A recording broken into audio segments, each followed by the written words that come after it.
Welcome back, Chef James Berry. It's so lovely to have you as a repeat guest. We had you back on episode 42. So it's coming up. I think it's been about 2.5 years since we had you on, and we talked all about organ-based seasonings and your company a little bit on that podcast episode. So those new listeners who maybe haven't been able to go and listen to that episode, give us just a really brief synopsis of who you are and what you do and how you got to developing Pluck, which is your organ-based seasoning. Absolutely. Well, thank you for having me again, Shannon. It's just really nice to be back and talk to you.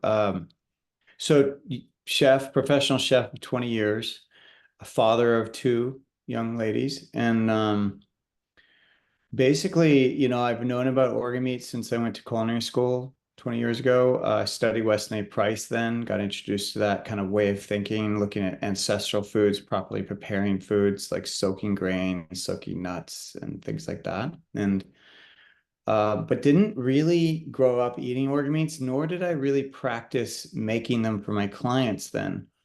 It wasn't until I was a father that I really started thinking about, well, what are the most nutrient dense foods? Like, what are the foods that are going to be kind of the most conducive towards mine and my kids' health, but also the ones that are going to give me the most bang for my buck, that aren't going to break the bank, that aren't some like weird trending health pattern practice that I'm going to do for a month and then no longer do, but something that I can actually incorporate into my daily habits.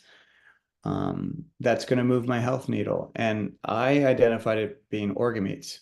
They are nature's most nutrient dense multivitamin. They are very much what science tells us we need to create life. If you look at a prenatal and you look at what's in organ meats, they're pretty darn similar. So my task as a chef was like, well, how do I get this into my kids? Because as parents, we work hard enough. Like, I'm not looking to, make things in my kitchen and have my kids not eat it. That's a big no-no in my household. We just, not only is it, we don't like promoting lack of gratitude, but we also don't like promoting food waste. Um, so that was my goal, and that's when I came up with Pluck. So Pluck is taking the freeze-dried powdered organ meats that you'd find in capsules. So we take 100% grass-fed beef liver, kidney, spleen, pancreas, and kidney. I think, did I say all of them? A heart. I think I missed that. Kidney, heart, spleen, pancreas, and heart. Um, and we combine them with organic spices and herbs. And so basically what we're doing is we're making them as easy to use as salt. Like, so you just salt your food, you just pluck your food, same concept. It's shelf stable, doesn't go bad in your shelf, no different than any seasoning or spice. And yet it tastes good. And that was the thing that really was the game changer. My kids and many people since we've launched 4 years ago have been sharing with me how their kids love it. They love it. Their kids love it. It's as easy as putting it on your popcorn or on your meats or on your vegetables. Like, it's so versatile. And that's really what was the game changer, is that we made, if organ meats are the gateway to nutritional abundance, then Pluck is the gateway to organ meats. We don't expect people to stop. But if you're struggling to get organ meats into your diet, Pluck is a fantastic option. Yeah, I would certainly agree. I've used it for a long time, and it's just super easy. I can't think of many households or people that I know who are willingly just gonna eat heart or pancreas. It's just not that we shouldn't, but it's just not a culturally accepted thing anymore. It's just strange. It's like I get pegged to strange if you even eat liver now. So this is just wonderful and can be game changing and just such an easy way to get more organ meats into your household. And like you said, for kids, because there's probably very few kids who are going to be really excited about eating liver and onions. Maybe they are, but they probably haven't been exposed to it, is the big thing. And a lot of them don't do capsules, right? So it's like Right. if you're Right. trying to get them in your kids, it's really challenging. And I'm a big proponent of, if one person's doing something in the family, we all do it. It's Yeah. very hard when you have, let's say, one person who's gluten-free and everyone else isn't. It's just a recipe for disaster and or failure. And so, if you're trying to all eat organ meats, then using Pluck is just, it works for everybody. There's Yeah. there's no one it won't work for. Yeah, it's a great solution. And I think since we first spoke, I believe you only had your original Pluck seasoning, and there's a lot of different blends out now, correct? Yeah, that's right. So we have four right now. We have the original, which was in the yellow bag that when I was last on, that's what we had. And then now we have three other variety. One is called zesty garlic, which for anyone that can't do nightshades or seeds, it's an AIP friendly blend. And then the spicy mild is also really a nice entry point for even if you want to start introducing your kids to spice. It's not too intense. It's just got a little hint of cayenne, but like my youngest daughter who doesn't like spicy food, she loves it. So it's just a nice kind of entry point for like if you do Taco Tuesdays at home or something like that. And then our third one is a really unique entry because it has no salt. We use Redmond real salt in our blends, and it has no salt and it has no seasoning. So it's just the organ meats in a pouch. But what's kind of game changing is that it's very neutral, the blend I created. And so it's not too strong, but it can go to sweet or savory, which is kind of cool. Like, so if you're someone who has a smoothie in the morning, which I do, I add half a teaspoon of Pluck Pure. That's what the blend is called, Pure. It's a black bag, and I just add it to my smoothie, and then you're done. About 1 teaspoon of Pluck Pure is equal to 2 ounces of wet organ meats, and you don't really need more than that. So it's like half a teaspoon, and you're done for the day. So it's just a really easy way to get your organ meats. And I will add too, and I don't know how much we talked about this in, but one of the things that I really appreciate about Pluck that I didn't really connect when I was first making it. I was mostly just trying to think of like, well, how do I get this into people? That was really the outcome I was looking for. But since then, I've really learned a couple of big things. So first of all, the power of eating your food versus swallowing it. So we have something called the lingual neural response. And that lingual neural response is really our relationship to our ancestral body, if you will. So like our bodies have not changed much since Homo sapien in a sense, like they were developed then. And what's changed is not necessarily our body, but more our food sources, right? But if you think about it, back in the day, how did we eat and identify food? How did we create that relationship where we would know what foods to eat? And it really started, I kind of hypothesized that it started with, you hear something, you're in the Homo sapiens, in the forest, you hear something drop from a tree. So first you're hearing it, then you turn your head, you're looking. Now, where did that come from? You see, like hanging on this tree or something, you see this bright and colorful object. And now, so the hearing and the seeing, it's all contributing to this communication. And as you walk closer, you can smell things now. You can smell like a rich, sweet aroma coming from it. And now you reach for it, you feel it, and it's got a soft and plump texture to it, right? You take a bite as the juices now run down your chin, the sweet pulp flavor fills your mouth. You start chewing, and the mastication, it reveals even more deep flavors and textures. And then as you swallow, you get this whole body visceral emotional reaction to what you just ate. And your audience is perfect for this because you previously talked a lot about fasting, and anyone that's fasts have ever fasted, they know exactly what I'm talking about. That first food you eat after you've fasted is not just oh, that was good. It's a body emotional, visceral reaction, right? And so, really, when we have that happen, every cell is awakening to receive that nutrition from what you're eating. But it started with the senses, and it started with the information that the lingual neural response gave to us to tell us, is this something we should be eating? Modern times have really thrown that off because Ancestrally, flavor equaled nutrition. So if something was sweet, that meant it was nutritious. Sometimes you had bitter things that were also nutritional, but a lot of times bitter meant that it was poisonous, right? So flavor, our body is literally designed to go off of flavor to inform us, is this nutritious? Well, modern times have completely, mucked that up because we have, as everyone knows, we have tons of products on market shelves that have flavor but no nutrition. And the flavor is artificial. It's fabricated either as in a natural way or an artificially way.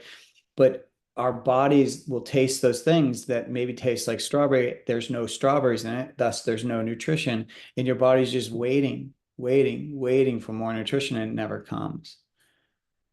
Absolutely. And we talk a lot about that in my course that I teach and a lot of our students. It's like, well, your body's looking for nutrition and the whole process of eating. It's not just looking for calories. So if you're eating all these empty calories, you don't meet your protein and your nutrition and whatever your body is needing, you're just going to keep craving more food. So all of that, yeah, it's really fascinating. Like you said, it's not just it's I love how you said it's like eating versus swallowing. We're not just like gulping our food. It's just we have to Well, look and, at all of the senses.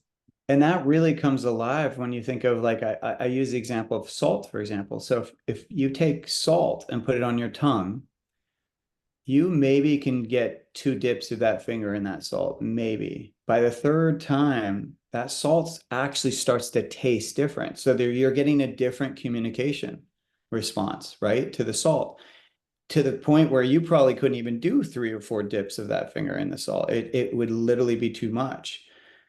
That's our body communicating, hey, I'm got too much, my taste buds are overblown, I'm good, I don't need any more stimulus right there, right? So our body's in a sense protecting us from getting too much of something when we eat it, as long as it's something that's nutrient dense, right? Right.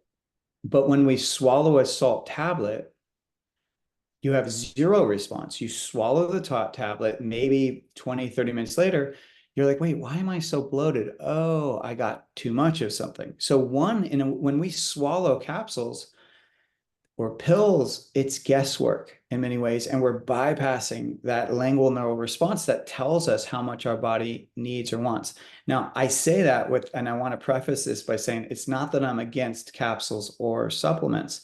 I'm very for those when you're tested and you have someone monitoring you and telling you, hey, these numbers are low and this is what we need to do to increase that. But even when a practitioner does that, they're basing it off of the dosage of what they're giving and based on the scores. But most of us are not getting tested.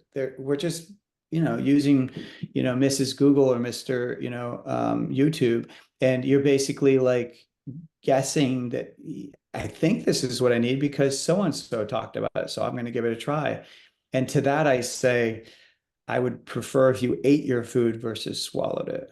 Absolutely. We talked tons about that. Like supplements are meant to be just that, supplements. They're not meant to go over the foundations of good nutrition and getting outside and lighting environment and all of the things, sleeping, all of the things that we talk so much about. So that's for sure. Well, let's talk a little bit about, I know you're kind of known for speaking on this topic of picky eaters. And if I remember correctly, you were a picky eater growing up. And parents are just, oh my gosh, there's so many things that are challenging for parents, and picky eating's one. And like we were just talking about the food system having so much sugar and salt and reaching that bliss point, people are paid big bucks to make foods at the bliss point to be as addictive as possible. And so it's so hard because kids get, even if they're not exposed to them for many years, like my kids weren't exposed to those foods, but then they go to somebody else's house or they go to school. And at some point they're going to be exposed and it's like, oh my gosh, this is delicious. But like you said, there's no nutrition. So it's almost, a given that we're going to have picky eating in this day and age because of all that stimuli and just the overuse of all of those chemicals and the sugar and the salt. And then we also have so many kids, and I have kids in my own family with sensory issues. And so you throw that in, and they can't eat certain textures, or they won't eat certain colors, or, it's just like, what are parents to do? And so I know, I have pretty much all of my friends, and the people that are in my circle have children. They ask me all the time, like, they see kind of what my kids will eat for the most part, which is pretty good variety compared to a lot of families. They're like, my kids will never eat that. They'll never eat that. And so tell us your story about being a picky eater, and some tips that parents can do to start to resolve that issue. Yeah, absolutely. And what I'm about to share will work. I know that for a fact. I put it into practice with clients over the 20 years I've been in this business. I put it into practice with my own kids, and I put it into practice with myself. The key, though, for anyone that's really curious is I'm asking that you really listen to what I'm about to say with really open ears, open, like almost like a novice's brain, because I think we're very human, and we have a lot of story and a lot of associations with how we were raised and how we think we're supposed to do it. Even when a lot of times it's blaringly not working, we still try to stick to our guns. And I think we have to be kind of like take ownership of our emotional intelligence around this. Like, first of all, let's just remember that the food industry, whether it's in ultra processed foods in the grocery store, or whether it's the restaurant business, or whether it's even our own government, that no one in any three of those factions are trying to help us feel better in our bodies. Like, no one is actually doing it for our health. They are doing it either because of relationships and money, which is our government and big ag, or they're doing it for profit just because they're a company that is trying to, has to speak to investors and whatnot, or boards, and has to make money. So right away, let's just remember, no one's in it for our health. Okay. No one that is supplying the food that we're actually eating. And if they are a rare bird. It's like probably a local farmer who I was you're gonna going say to. maybe organic farmers. Maybe. And even then, they work so hard, and they're just trying to make a buck too. And they might have the best intentions, but they're also just trying to sell their product. So we have to remember that, you know, there's a great quote by Bill Schindler. He's a professor of archaeology, and he wrote the book Eat Like a Human. And he says, "We are the only species in the world that looks to someone else to tell us what to eat." And just so we're clear, because this quote always kind of makes me pause, there's 8.7 million species on this planet. So almost 9 million species, and we're the only one that looks to someone else or something else to tell us what to eat, right? So that tells you how far we've gone from our own kind of ancestral instincts around what we should be eating. So just, as we think about our picky eating kids or our lifestyles, we have to remember this: we came from here, but we're currently here. So we're currently in the space of market manipulation, of confusing nutritional values to um, non transparent industry. You think you're doing the most amazing thing, and you're like, I'm buy everything organic and everything this or that, grass fed this, grass fed that. And then you find out, oh, actually, the organic extra virgin olive oil I thought I was buying is actually a hybrid, and it's not even extra virgin. Like, we're constantly learning that our best efforts are thwarted from a corrupt industry. So that now said, let's talk about what we can do. So first of all, we can remember there's certain aspects of eating that we don't have control over. Like I said, there's this marketing, there's the control around ingredients if you're buying something that's already packaged. But what you can control is what comes into your kitchen. And it really is that basic. Like, if it's something you don't want to eat, or you don't want to feed your family, do not bring it into your kitchen. And this is something I am absolutely practicing right now. I, as a father, and I stress as a father because I think that a lot of men fall into this, is the women are the movers of health in the family. And then men, sometimes we default to, oh, it's just a little ice cream, like we're the ones that kind of connect with our kids through treats and food. And so we're usually, not always, I know I'm generalizing, but for the most part, we are the culprits in the family who bring in, the foods that mom is trying to not get us to eat. Yep. So I sometimes even do that, even with all my knowledge and all my experience. I still sometimes bring in these foods that I know are not the best for my kids, but I don't want them to feel deprived. So we're all kind of dealing with the psychology and the mindset around like, how do we make our kids feel normal in this very abnormal world? But we're the only ones that see it as abnormal, right? Everyone else thinks the Coca-Cola, the Oreos, the Doritos are all normal.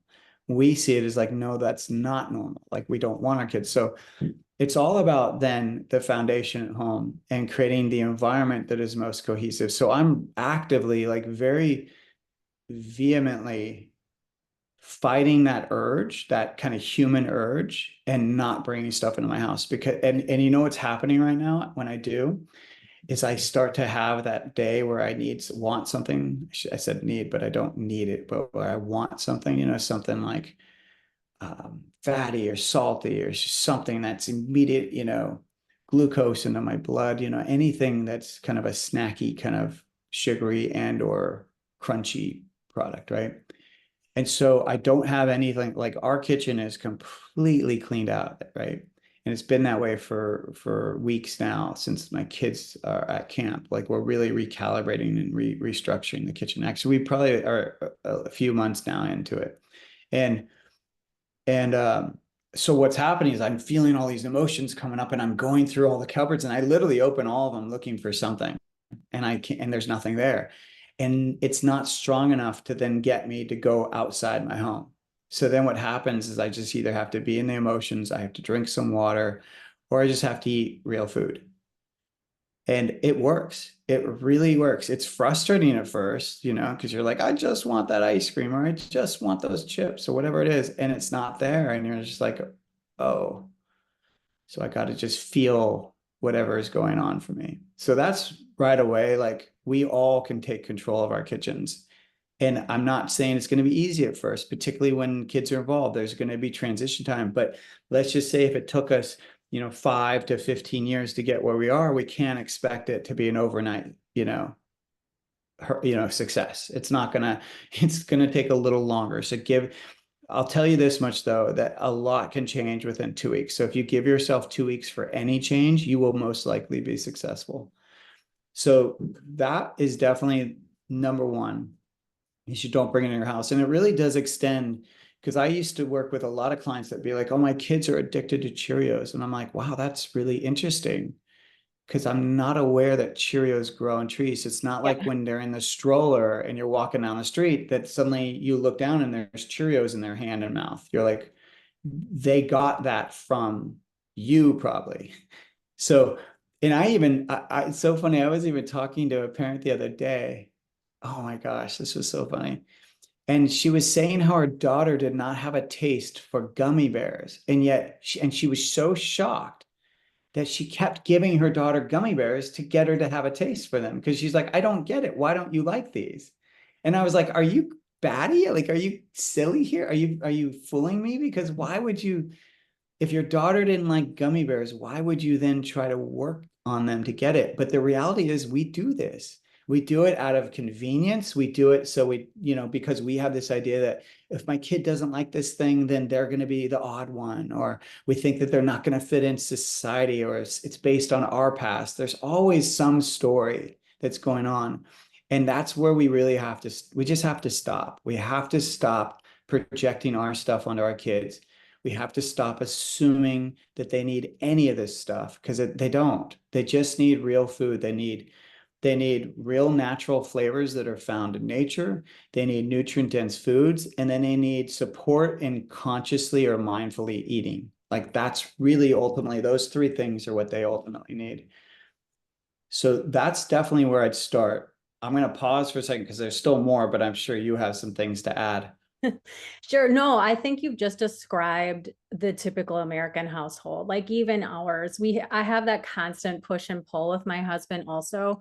And of course, I am the nutrition metabolic guru in the house, and I'm always trying to teach my kids, but in a way that's appropriate and not like you have to do this. And but it's so right. It's you just hit the nail on the head. Like if it's in the house, they're going to eat it, of course. And we have three children, and my older two are pretty good about like they will eat whole food most of the time. But our youngest has always been the one who will pick junk every single time. And sometimes if he's out of my household or out of control, I mean, it's like I kind of go with the 80-20, 90-10 rule with children for the most part. But when he's out of my house and out of my sight, or if he was left to his own devices, it would probably be flipped and be like maybe 20% whole food and 80%. And so, yeah, you can't blame the children for their food environment. So, I definitely agree with you. And yeah, I mean, I look at my husband, he's a pretty healthy guy. And he loves like whole food, and he eats a huge variety of food, but he loves ice cream and he loves it at night. And it's like, I don't say anything because he knows, but he always tries to draw my youngest in, like, hey, Sam, do you want to go and golf and then we can get some ice cream afterwards? It's It's like, the connector. it He it thinks is. he needs the ice cream to connect, and ultimately, and or he's looking for approval with it. Like if I do it with someone else, then it's okay. Yeah. Now it's an experience versus just a craving and or an addiction. Yeah. And It's I think it's we it's can why a build, lot of people like to go drink with other people. yeah, They don't want to drink alone, right? right, by themselves. And I think it's just so different from person to person because I can have that like some crappy food, processed food in the house, and I don't eat it just because I know how it makes me feel. And I've linked, if I do this, this is how I feel. And I'm just not one of those people who's all or nothing. Like I can do a little bit here and there, but not everybody is that way. So I do believe, and it's so hard because I'm not one of these dietitians, but so many dietitians that everything in moderation is preached. And they're the nutrition experts and the nutrition gurus. But the dietitians say if I just eat a little bit, I'll be fine. And so you have that working against you too. And there's just so many factors that come into play. And I can totally relate about the thinking. It's so disturbing because just what you talked about before, where parents who are health conscious and want to do the best for the families and want to do the best for their children, and just being duped by the food industry. It's so frustrating. And you gave the example of extra virgin olive oil being tainted and mixed in avocado oil. That happens with that too. And like just last week, they I think it's Mothers Across America released they did a study of foods and glyphosate, and Bonza chickpea noodles were super high in glyphosate. And we've had those in our house. I don't really eat noodles, but when I make spaghetti or some pasta, you think you're doing better. Like, okay, we got the gluten, we got the wheat out of the house, and we did the chickpeas instead. And oh gosh, now they're like so high in glyphosate.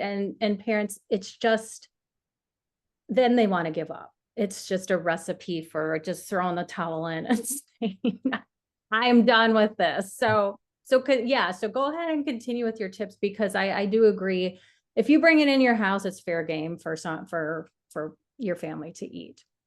Yeah, absolutely. And there's so many things we could unpack. I mean, like, it kind of does go back to that idea of where we're all a little confused. Like I said, we're all looking to someone else to tell us what to eat. We really are, all of us. Yeah. Even the people that are in the industry and are the top of their game, they're still learning sometimes from other people and going like, oh, wait, I thought I could do this. And a new study came out about that. And then they'll all talk and then they'll start promoting things differently. I mean, I think even Paul Saladino famously started the carnivore diet or was one of the originators.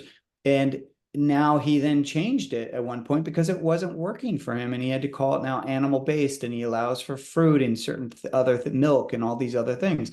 It's like we're all kind of like, atoms just bouncing off, a wall or, inside a closed room and just figuring out where to land. And I think that that's really important to remember. And that's why I say it's like, it's not about continually listening to everyone else. I think it's about setting. I actually am becoming a very big fan of like setting hard, fast rules because I think the 80-20 thing that we were all conditioned to think about the last 10 or 15 years isn't really working well because well, and I think you nailed it, is that you're the type of person that can handle 80-20 because you're not pulled towards, if it's in your house, you're not pulled for it.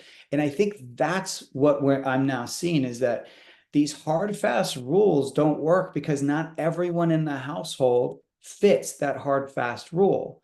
So what you need to do is when you're establishing systems in your household, you need to establish basic systems that everyone can follow and works with their personalities.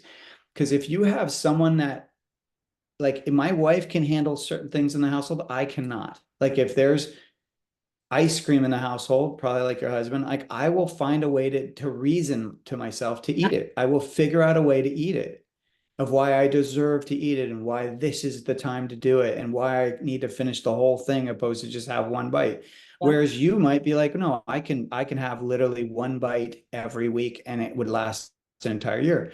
Yeah. But because we're different, if you and I were in the same household, because we're different, I would say, okay, no, no, no. We have to set a fast rule to serve the lowest common denominator, the one that works for everybody. And for me, I'm all or nothing. Like if I have it in the household, I will find a way to eat it. So because I know that, I'm using my emotional intelligence. I'm saying, okay, so now in our household, new rule, we don't bring any of that stuff in because it doesn't work for me. And I'm sorry if that affects the rest of you, but guess what? That just means when you do eat it, you get to eat it out of the house. You get to have someone else make it, and you get to, truly have it be a treat, right?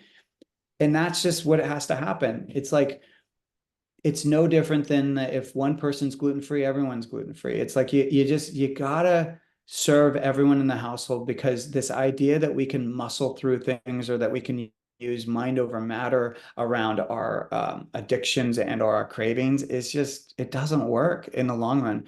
And what I'm looking for everyone listening, this is what I want for you is I want sustained health. I don't want yo-yo health. I don't want you to 1 month be healthy and then the next 5 not be healthy. Like to me, that's pointless. I'm looking for practices, daily habits that you can literally do every day that are small movements that move your health the most. That's what I'm looking for. So like hard, fast rule, don't bring it into your house. Boom. That's an easy daily habit you can accomplish, right? Next thing I would say is you need to remember we have our taste buds, right? So most people that are picky, if you think about the taste buds, so in the US, ultra processed food is mostly salty and sweet. Okay, so most of our diet, if you're following the standard American diet, is mostly salty and sweet. So that means your taste buds are constantly getting inundated with salt, sweet, salt, sweet. But there's three other taste buds, and technically potentially even four, but there's three other they've identified. So the three other are sour, bitter, and umami. Well, when you have a picky eater, instead of looking at it like this person is a picky eater and they're wrong and I'm right and they're bad and I'm good, drop that story and just look at it from a very functional place, which is, oh, their taste buds are skewed towards salty sweet. They need support in introducing those new flavors into their palate. That it's actually just a palate condition and it can absolutely be recalibrated. It can be fixed within 2 weeks. You literally can pull someone out of like sugar, like eating too much sugar or these kind of like picky eating. You can pull them out in 2 weeks. And all you have to do is you have to start to stimulate their palate in a different way. So you might start to just I like to think of it like a pet. Like so if I were changing the food of my pet, you don't go all in with the new food. If you do, they'll get diarrhea, they'll have digestive issues, right? What you do is you do 90% of the old food, you do 10% of the new food. And then you do that every day, and until eventually 2 weeks later, you're now at 90% or 100% of the new food and 10% or nothing of the old food, right? Well, you do the same thing with a kid. So we have gotten absolutely amazing feedback from practitioners who have clients that have picky eater kids, who have kids that are spectrum, who are, as you mentioned earlier, are very texture kind of oriented. Well, all that practitioner tells that parent to do is to use Pluck on the kid's food. That's all they're doing. So they're not changing the food, they're just putting Pluck on it. And what happens is that the kid's palate starts to expand, and that's because Pluck is umami. It's a completely unique flavor, and it makes the other flavors taste good. So it brings out more flavor in the food, it brings out more depth in the food, and it will start to help to condition your child's palate. Other things you could do, you could take, like, for example, think of other foods that are bitter or sour or umami. So I think of cultured vegetables, for example, they're more sour. So I would start with taking some of that cultured vegetable juice or kraut juice, and I would just add it to their food, mix it in just a little bit. I mean, I'm talking like half a teaspoon, like not much. You just mix it in so that way it doesn't dominate the flavor, but that they're starting to get a little bit of that sour in there. And you maintain the texture of what the kid is addicted to. You're just working on the palate. That's all you're doing. And then what I would start to do is also pull out the foods that you can. So just let's say if you know your kid's very addicted to sweet flavors, right? So what I might do is I might pull out the desserts that I know that they're getting those sweets from, but still give them savory food that is sweet. So like there's different ways you can make savory food sweet. You can caramelize the onions that you're using in your dishes. That brings out the sweetness in the onions. You can cook the carrots and blend them into sauces, and that will add a sweetness to that sauce, because whenever you cook carrots or beets or most things, you bring the natural sugars of that product out. That's why when you go to roast them in an oven, you'll see they get brown and they kind of look caramel. You know, it has that different texture. That's the sugars being brought to the surface. So there's little things that you can do, like let's say they're doing smoothies, for example, and you've been adding ice cream or you've been adding something very, very sweet with lots of sugar. What I might do is pull out that really sweet thing, use maybe a little like, or, oh, here's a good one. Let's just say you've been giving them ice cream, right? In a smoothie. I would still give them a little bit of the ice cream, but I'd pull out most of it and then give a little bit of the yogurt to to counterbalance it, because the yogurt is going to introduce the sour, right? So you're going to start to help shift their palate. The same thing if you're giving them nut butters, pull out any of the nut butters that have sweeteners in them, or hydrogenated oils, and just use more of the natural ones. You don't have to just stop doing nut butters, like just find natural ones. And then what you could do is just add like a date to it, like blend it with a date, just one date. So you're controlling how much sweetness goes in there. Or maybe you're adding a little bit of honey to it, but you're blending it. You know what I'm saying? Like you be in control of how sweet something is. And then, of course, what sweetener you're using. But you can absolutely change someone's palate in 2 weeks. And I'll just end this little piece before going on the next one with this story about how when I used to own a meal delivery service in LA, we did this sugar control detox. And what it basically was is a 2 week low carb program. And so what we did was we would pull out anything that was naturally sweet. So desserts, anything like that, no alcohols, nothing that, like, they could have berries, but they could only have raspberries, blackberries, and blueberries. They couldn't have strawberries or anything else that was overly sweet. We pulled out simple carbs like starches, like potatoes, pastas, grains, anything, and no grains on this whole thing. So basically what the person was left eating was some kind of animal protein, because we also took out dairy. It was sort of an elimination diet too. So we took out dairy, we took out soy, and we took out wheat, right? So they had animal protein or fish, any kind of protein like that. They had fat, obviously more animal-based fat or coconut oil fat or ghee. They didn't get butter, but they got ghee because we pulled dairy out, and ghee has If it's well done, it has no dairy in it. It's just the butter fat, but not the dairy.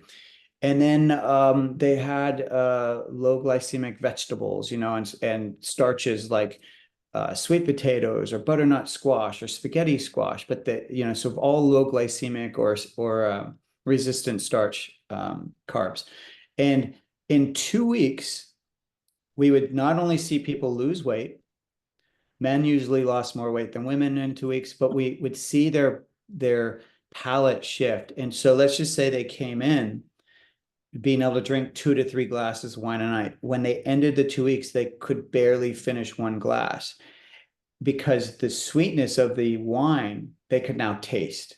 And that's really the biggest issue we're all in when we're picky eaters, is that our taste buds are so desensitized, and what's naturally sweet tastes bland, and what's hyper artificial and hyper sweetened tastes like the norm. And so after 2 weeks, people would eat a strawberry and it would be like this, kind of the way I described earlier about the Homo sapien tasting berries for the first time or fruit for the first time. It's like people's reaction to just a strawberry was like, oh my gosh, it's so sweet and it's so full, and it's like just one is enough, like it's plenty, right? So suddenly you can now actually like portion control because your palate is calibrated. You're not eating, you're not overeating, you're not going to too sweet. It's like, it's amazing, but the palate truly is a gateway to you recalibrating your own health. Yeah, for sure. And I've seen that in my own life. I mean, I used to eat a lot more sugar than I do now, or I'd put sugar on fruit that's already sweet. And now it's like I eat the lower glycemic fruits like berries and apples and even like watermelon, and melon tastes so sweet, but it takes a while to get there and for your palate to change overall. Um, all right, what did I want to dive into next? I think a little bit about because those are all fabulous tips and gives people some ideas on how to get started. And you're so right about people just wanting to know what to eat and having a protocol. Like I just talked with a woman this morning who was thinking about joining my low insulin academy, which helps people reverse insulin resistance and blood sugar issues. And she's like, can you guarantee you're going to help me? I'm like, I cannot, because I don't know if you're going to implement. Like I can teach you. Yeah, Um, if you implement, you're going to but see I don't results. know if like I can't be there in your house with you to implement them. And then she said, well, can you write me exact meal plans? I said, no, absolutely not. I can't, I don't write meal plans for everybody because I don't know your food sensitivities. I don't know your preferences. I don't know your family. She was from India. So I'm like, I'm not even going to attempt to do that.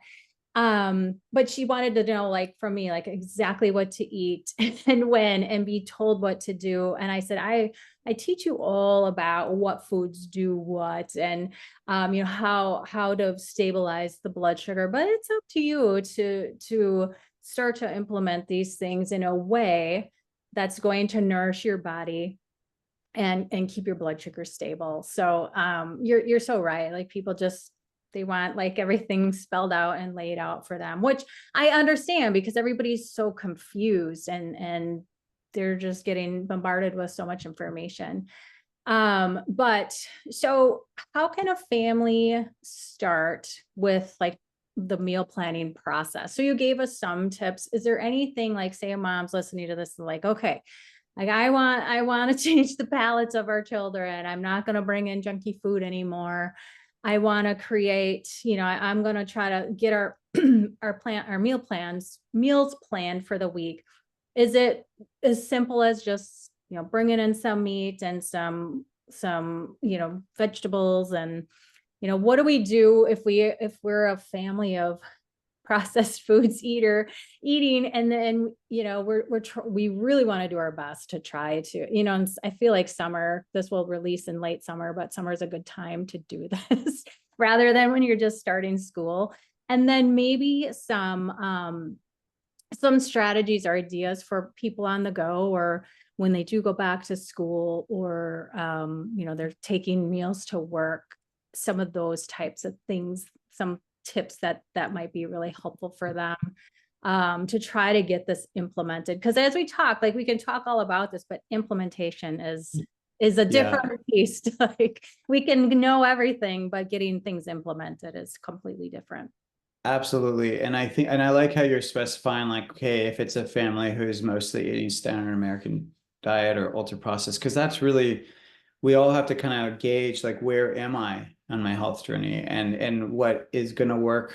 Some of the things I'm going to say might work for certain people at the beginning of their, at a very kind of like standard American diet place. But if you're already very refined with how you eat and you're eating from home, for example, then some of this stuff will be good to hear, but you might already be doing it. So if we assume that the family is off the wagon. So right now they're eating mostly foods that are ultra processed. They're eating out all the time, which I would gauge is probably most of us, right?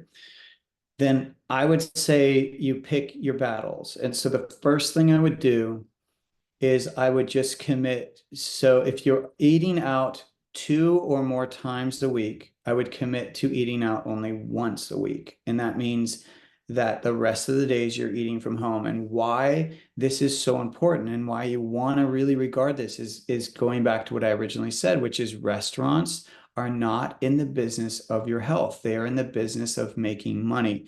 So their goal is to make their food as craveable as possible so that you will want to keep eating there. And they do that in lots of different ways. But they are one of the ways they're keeping their prices or their costs down is by using poor ingredients. And when you do find a place that is using really great ingredients, that's great, but it's going to cost you a lot. Like it's going to be really expensive. And then if you make that kind of money that you can eat out every single meal, then all the power to you. Then choose those kind of places that you can truly, like where they're truly transparent. But most of us cannot do that. So right away, you're now committing to eating from home. And this will also not only support the household, but also the picky eater, which is now include the whole family in the process of eating at home. So, for example, when you're meal planning, which I highly recommend, it's one of those movers of health that a lot of people don't do, but it's the one that will give you the most bang for your buck. And there's multiple reasons why, and I'll share them. So, one is your meal planning together. So first of all, you're getting everyone engaged in what the meals are going to be that week. Only focus on dinners. You don't need to focus on lunches and breakfast. Those can be literally the same few foods every week if you want, as long as they fit your family's desired outcome. So for example, if your desired outcome is to get off bread, that don't make sandwiches for every lunch, right? We want to do something different, like hard-boiled eggs or something different than that. Um, but we focus on just dinners. We make sure that we're cooking enough of dinner to then become next day's lunch always.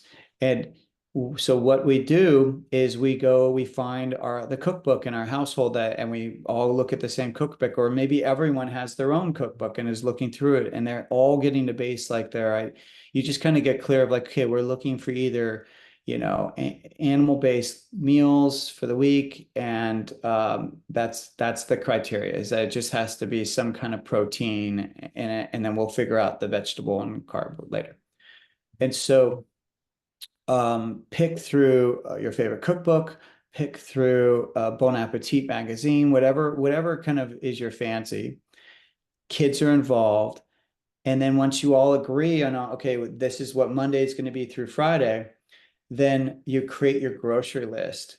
And this is really powerful because then this is going to help you when you go to the grocery store. It's going to help you from making emotional purchases. It's going to help you from making those kind of like last minute, like low price purchases, or the ones that are near the cash register, and make you those impulsive purchases, right? So and what's kind of cool too is you're including your child in from conception to now buying the ingredients. So they're getting to see, like, this is now, because part of picky eating is control, right? It's someone trying to get control over something that they don't, kind of like, at least it was in my case, like it was me trying to get control over my chaotic life, my emotionally chaotic life. So me being a picky eater was the one thing I control in my life because I couldn't control the other things because they were outside of me, right? So a lot of times, if you just include the kid in the process, now they get to pick what vegetables goes in the food. They get to pick what meat or protein, right? Like I have a daughter, she doesn't like lamb. Like little lamb chops, she doesn't like them. But if I get ground lamb, she'll eat it till she'll eat it all day. So that is the power. Like we're still eating lamb, but I'm letting her choose ground lamb over lamb chops or rack of lamb, right? So it's little things like that. You'd be surprised. Your picky eater will be so excited to be a part of this process. And then you're now at the grocery store, you're following your grocery list, you're getting your food. And then what I like to do, particularly around the picky eating, is I like to actually have as many people as possible in the household be part of that prep process. Because there's something very powerful about showing a child what does this food look and taste like when it's raw? What does it look and taste like when it's cooked? What does it look and taste like when I add a sauce to it or whatever it is, right? So we do that a lot of times in our household with peppers, with really anything. I'll have them taste it raw and notice the texture, then we'll cook it. How does that taste? Then we'll add cheese to it. How does that taste? You know what I mean? Like you can really like play with and help them find the texture and the taste that really resonates with them.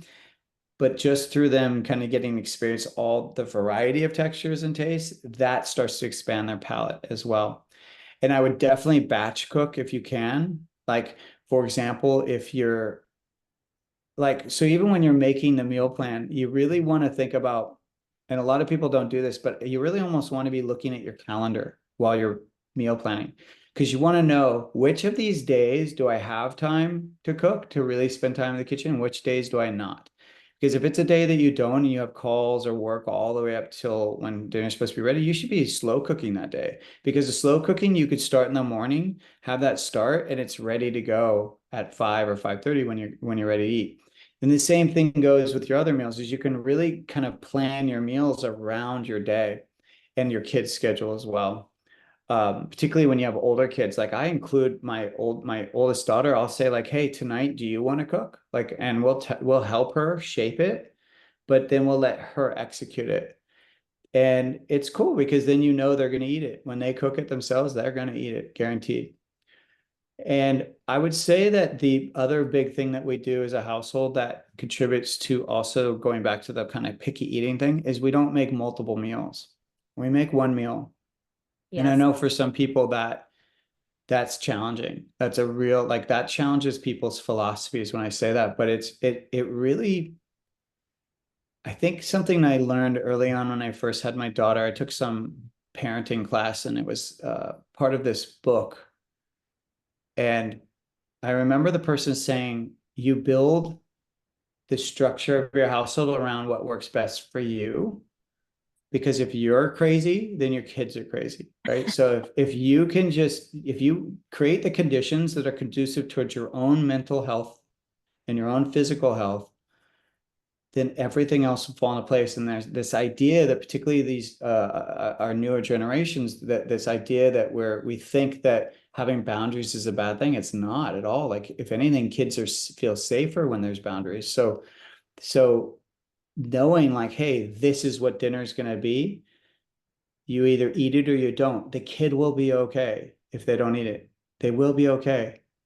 They're not going to starve. They'll just eat breakfast the next day. And you could even be really firm and be like, well, this is your breakfast the next day to teach them, certain lessons. But you don't have to do that. You could then let them pass on the dinner but they don't get another meal. And I think that really contributes to picky eating when we give our kids so many options. Now, I will share that we do include specific options. So in our household, like we'll make a full meal with a vegetable and animal protein, and it will have some kind of sauce or fat, right? And then we'll give my kids the option, like if you don't want to eat the vegetable that we made, we always have cultured vegetables in the refrigerator, and you could choose that. So you get one or the other, but you got to do one of the two. So there is still choice, but it's not the type of choice that's going to mean more work for me. The cultured vegetables is already made. It's store bought right now. It's like I don't have to do anything to it. It doesn't go bad, really. It's just always there. And so it's effortless for me to give them that option. And that's really key is I don't want you giving them an option that creates more work for you. So really important, but I find that just doing these kind of things, like really including kids in the process, fills that kind of need for control that a lot of picky eating is. Now, I know we haven't touched much on if the kid is, let's say, spectrum, or if it's truly like a disorder where it's, Yeah. you know what I mean? Like the pick, because that is a very realistic thing. And I'll just kind of go back to what I said earlier about what many practitioners do with Pluck, which is with a kid like that who is very texture based, very it's almost not even really a control thing for them. It's more of a condition. Like this is part of, because they are spectrum, like this is just the reality of when you're spectrum of how it plays out. I think in that situation, you still abide by, you only bring things in your house that you want them to eat. I think that's huge right there. You stop bringing in foods that are going to not be what you want them to eat. And then you do the thing what I talked about with the animals. You do very subtle and slow movements, but you never change the texture. Don't mess with the texture and don't mess with the predominant flavor. Those are the two things that the kid feels safest with. And so you don't want to move anything yet that messes with that. And that's why the Pluck, like that's why a lot of parents are Pluck is working really well because it doesn't mess the texture up. It doesn't really affect the flavor. It just makes the food taste better, and it's versatile, so you can even add it to popcorn, all that kind of stuff. But it's really important with those kids that you go slow. Yeah. Um, And I've yeah, seen this, like I have a nephew who's on the spectrum and he's in his 20s now, but when he was a little kid, my sister struggled. I mean, it was a texture thing and it was colors. So no bright color, color, sure. nothing. So it's like it had to be bland, it had to be white and cooked, like there was nothing fresh. So yeah, those are great tips. And she would have appreciated that back in the day if she would have known, because she knew what he was eating wasn't the best, it wasn't high nutrition. But he had such great aversions that she was just challenged every day. And Well, yeah, and I sorry to totally interrupt, but batch there, cooking too. Go ahead. I'm sorry to interrupt you, but I want to just share because what you just said about the white, the colors. Yeah. So for the person that's dealing with that type of kid, there's really subtle things you could do. Like, so for example, let's just say they only do white rice. Yeah. Well, cook that rice in bone broth instead of Sure. water, right? So just make subtle shifts. Like same thing with if they only do mashed potatoes. Well, instead of like using some kind of fake, seed oil to mix those, use real butter and then add like a little bit of you can technically, if they were doing potatoes only, you can do mostly potato, but then you can also add in, like, for example, a little parsnip or a little cauliflower. And as long as you just steam whatever it is you're adding, it will blend really well. And I'm talking like the majority of it is the potato, but then you're just using like, an eighth to a fourth of a cup of something else that's white as well. See, there's little things you could do, and that's the kind of thing you would want to mess with a kid like that. And even if you stay at like that eighth of a cup of like cauliflower with their mashed potatoes, that's actually pretty good. Like you'll see over time, it may take longer for them to transition out of that texture and color, but they'll get there. Like you just got to stick with them. Yeah. Yeah. And I think that's patience and persistence are are huge. So yeah, and I totally agree with the batch cooking. I just did that this week. I'm like, I'm doing 3 pounds of taco meat and I'm doing 6 chicken breasts. We're gonna shred them up.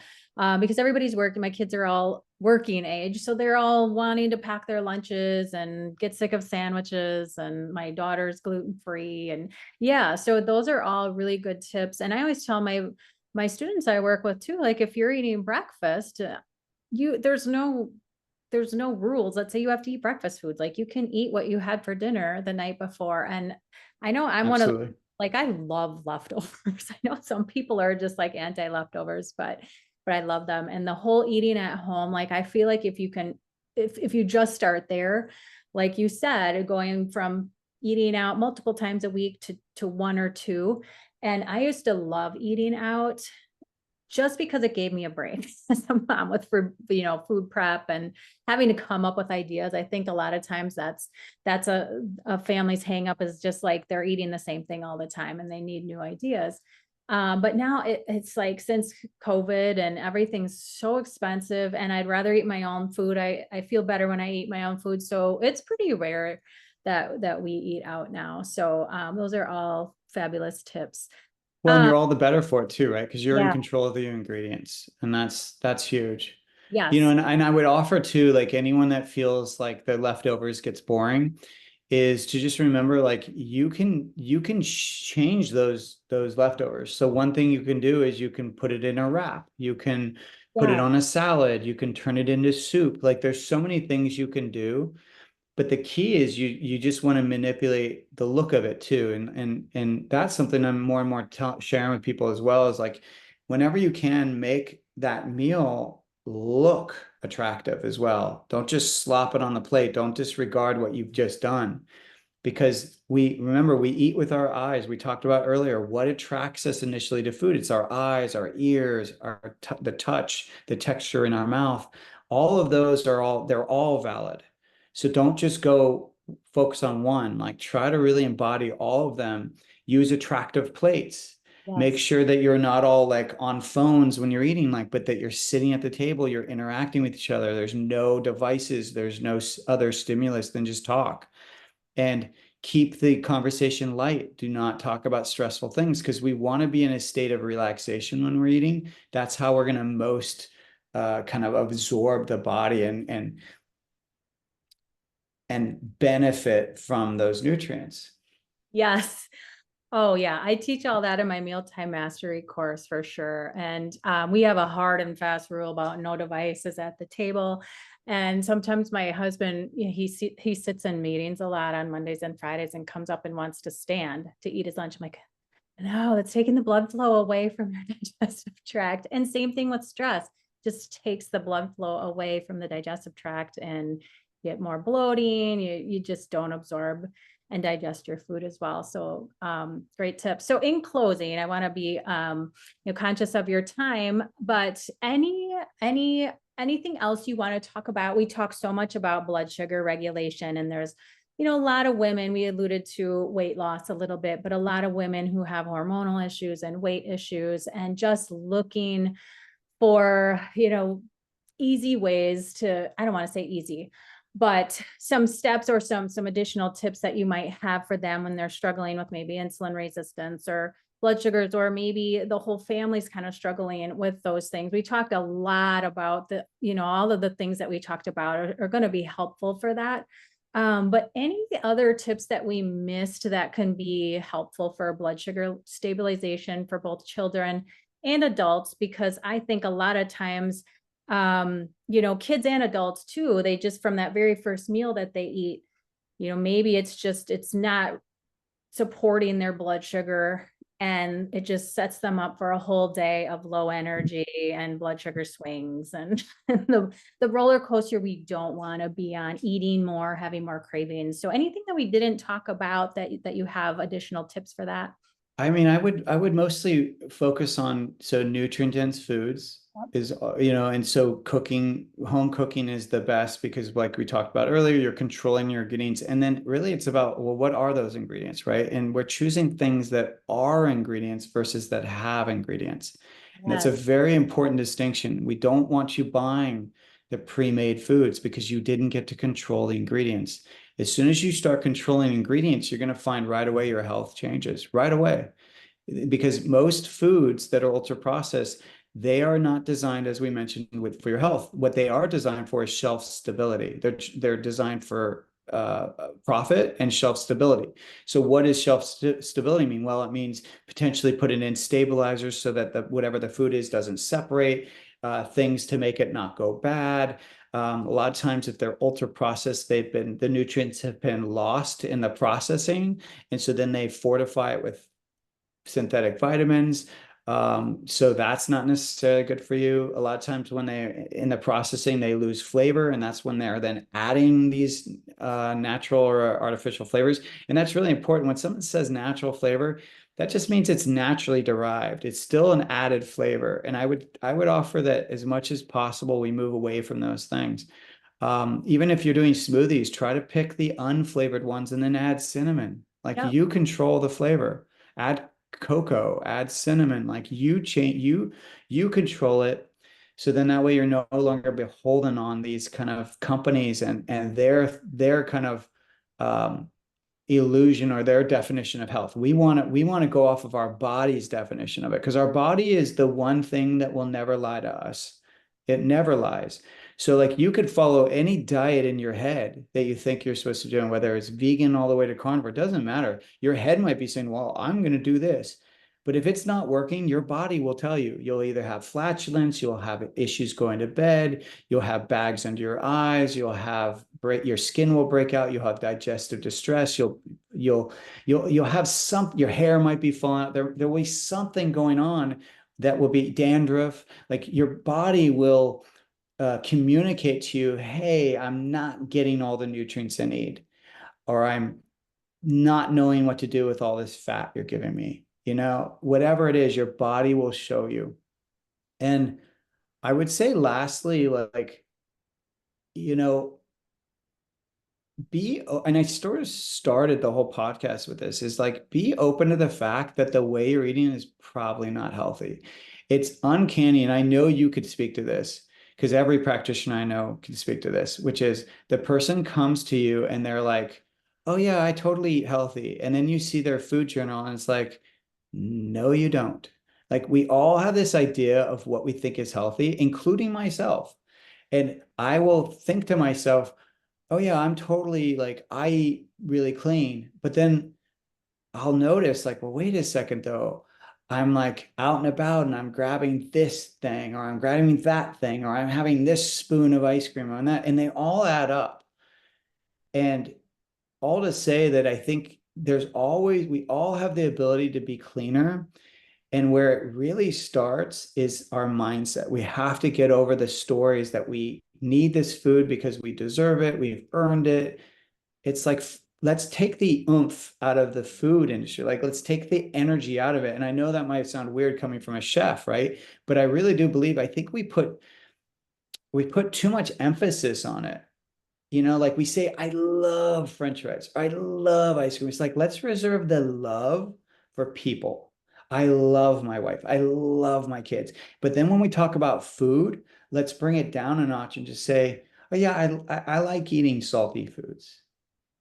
I like having fatty, cold desserts, and remove the label of even it being ice cream or chips or this, but focus on what is it actually giving you? What is it really about? Because sometimes during the summer, I do like cold products, For sure. right? Sometimes I do want more fat. And ice cream isn't, and like some of these foods are not inherently bad. Like ice cream is not necessarily bad for you. It's only bad for you if you're buying in the store. If you were to make it from scratch, it's Right. got like three ingredients. Right. It's got egg yolks, it's got cream, and it's got uses some kind of sweetener. Yeah. That's it. Like, and most people will say like that's actually quite healthy for you if you use the right ingredients. So that's where you get to control your health, is choose those ingredients and make as much as you can from scratch. I'll even leave everyone here with a one ingredient kind of like a replacement for ice cream. Okay.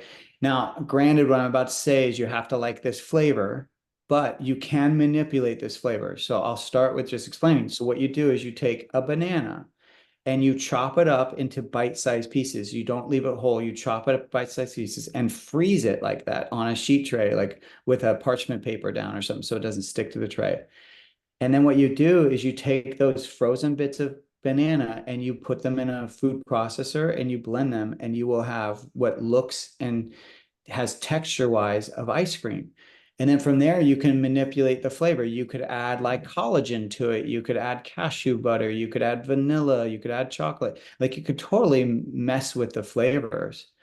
You can add your favorite protein powder, but it Yep. will be very much like ice cream, and it will be one ingredient. You don't have to add any other sweetener because the banana is sweet enough. It's like you can do little things like that, Yeah. and it's very satisfying. Yeah, we used to have a Yonana machine that you just put frozen bananas in and it whipped it up like an ice cream and you could add different things to it.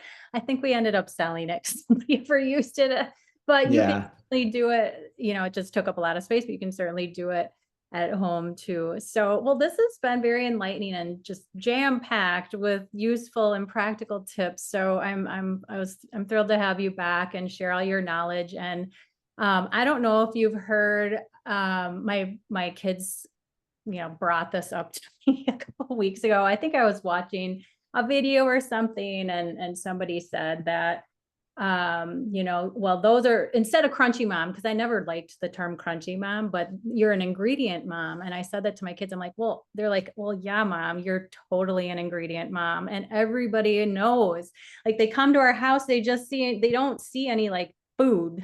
Well, you know what I mean?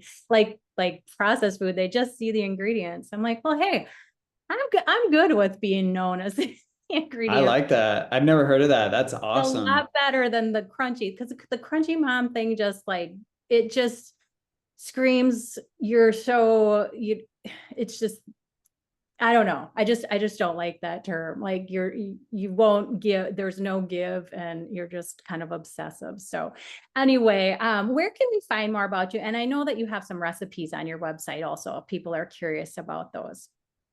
Yeah, so you can find Pluck at eatpluck.com. And there's absolutely a recipe section and tons of recipes, really, really good quality recipes. They're from people that I've vetted that I just think are fantastic cooks. Some of them are from me, but a lot of them are from just fantastic cooks and people that love making food. And then you can find us on socials at Eat Pluck. You can find me at Chef James Berry. And I am working on a cookbook again. I have a couple out there, but I think you might be able to find one of them called the Naked Foods Cookbook. You might find it on Amazon, but it's out of print now. So anything you find is just probably used, but I'm about to be working on a new one, and I look forward to debuting that hopefully either end of this year or next year. Yeah, and I don't think anybody ever gets sick of cookbooks. Like you can have 100 in your kitchen, and you're still looking for a new favorite or something new and different. So we will look for that for sure. But thanks again for coming on. We had a really, really great conversation, and I know that parents especially are going to get a lot out of this episode. So we will link everything in the show notes. Thank you for all the work you're doing and the education, and I really like how you simplify things, because we've just overcomplicated food and eating and recipes and meal planning, and anything we can do to simplify eating and feeding our family is super helpful. So thanks for coming on today. Thank you for having me. Take care.